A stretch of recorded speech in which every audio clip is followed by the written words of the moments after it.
Fire সার্ভিসে চাকুরি চেয়ে ফের মুখ্যমন্ত্রীর বাসভবনের সামনে উপস্থিত বেকার যুবকরা। ত্রিপুরা ফায়ার সার্ভিসে নিয়োগ পরীক্ষা বাতিল হওয়ার দীর্ঘ সময় পরেও এখনও রি-এক্সাম নেওয়া হয়নি। সে কারণেই আজ সোমবার ফের একবার মুখ্যমন্ত্রীর সঙ্গে দেখা করার উদ্দেশ্যে রাজধানীর মুখ্যমন্ত্রীর বাসভবনের সামনে জড়ো হন বহু বেকার যুবক। তাদের বক্তব্য, বহুদিন আগে নেওয়া হয়েছিল নিয়োগ পরীক্ষা, কিন্তু দুর্নীতির অভিযোগে তা বাতিল হয়। সে সময় সরকার জানায় খুব শীঘ্রই ফের পরীক্ষা নেওয়া হবে, কিন্তু বাস্তবে এখনও পর্যন্ত নতুন করে কোনো পরীক্ষার তারিখ ঘোষণা করা হয়নি। পরীক্ষার্থীদের দাবি, এতে তাদের ভবিষ্যৎ অনিশ্চয়তার মুখে দাঁড়িয়েছে। মুখ্যমন্ত্রীর দৃষ্টি আকর্ষণের উদ্দেশ্যে তারা আজ মুখ্যমন্ত্রীর বাসভবনের সামনে শান্তিপূর্ণভাবে উপস্থিত হলেও পুলিশ এসে তাদের আটক করে এবং এটিনগর পুলিশ লাইন মাঠে নিয়ে যায়।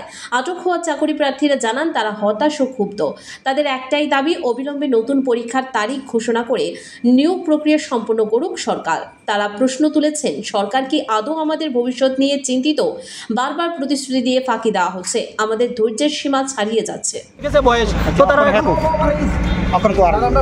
আমরা তো ফার্স্ট সব থেকে ত্রিপুরা ঝুমকা ইলেকশন হয়েছিল, ইলেকশনের পরে সবচেয়ে আগে কিন্তু ফায়ার সার্ভিস নেওয়া হয়েছিল।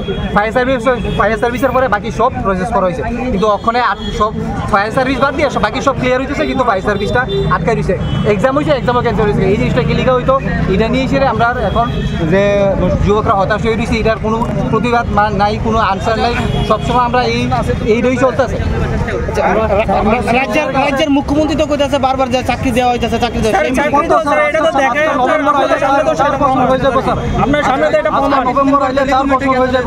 চার বছরের ভিতরে 4 বছরই কি নেওয়া হয় না। আমরা দেখেন এই হাতে ভাত খাই, আমরা সিএম স্যারের পায়ে আমার এই হাত রাখা সারা কই যে আমরা এই প্রসেসটা তো শুরু করে দেয়।